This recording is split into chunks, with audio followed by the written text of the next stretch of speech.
Over the last decade, Starbucks has built an extensive physical presence in India.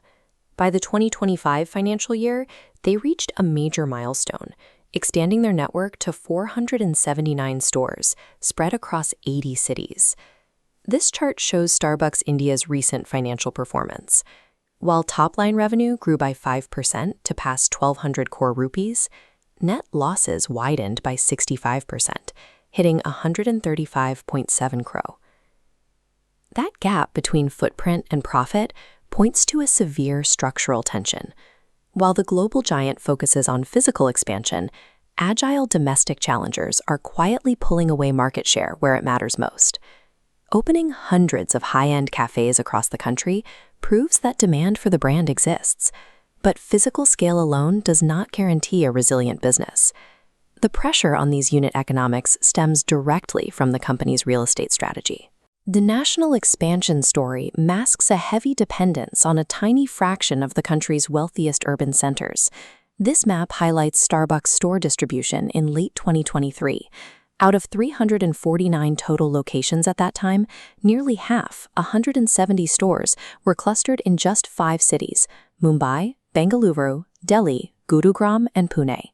In these affluent metro zones, the high prices make sense.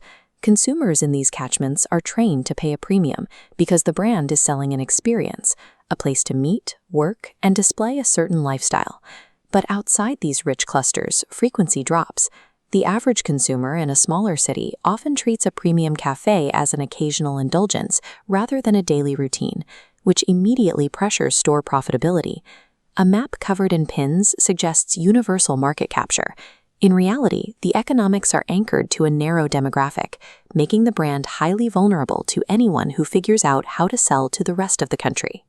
That is exactly what domestic chains like Blue Tokai, Third Wave Coffee, and Chai Point are doing. They are expanding fast by building models tuned specifically to emerging city demand.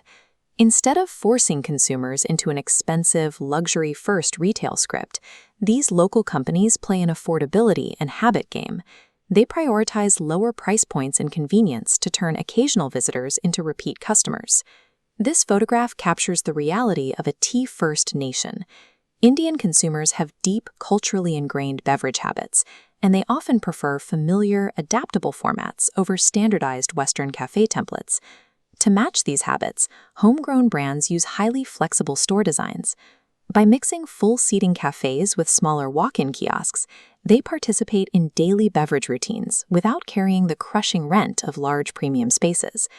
Ignoring these local consumption patterns carries significant risk.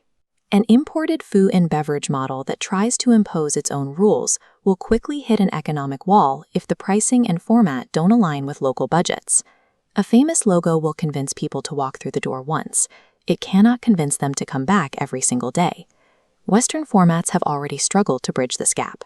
Dunkin Donuts, for example, faced deep positioning confusion in India between donuts, coffee, and fast food expectations, leading to a decision not to renew its franchise agreement and exit the market by 2026. The domestic chains aren't invincible either. Growing too fast can lead to rising commercial rents, inconsistent quality, and severe cash burn if they overestimate demand. This graph illustrates a central dynamic. A brand's physical footprint can expand rapidly as it enters new cities, but if habitual spending stays completely flat, a dangerous gap opens up. New stores launch, but fail to capture steady daily volume. With nearly 500 stores and deep corporate backing, Starbucks will remain a major fixture in major cities, but the days of them dominating the sector without serious friction are over. The Indian cafe market has split in two.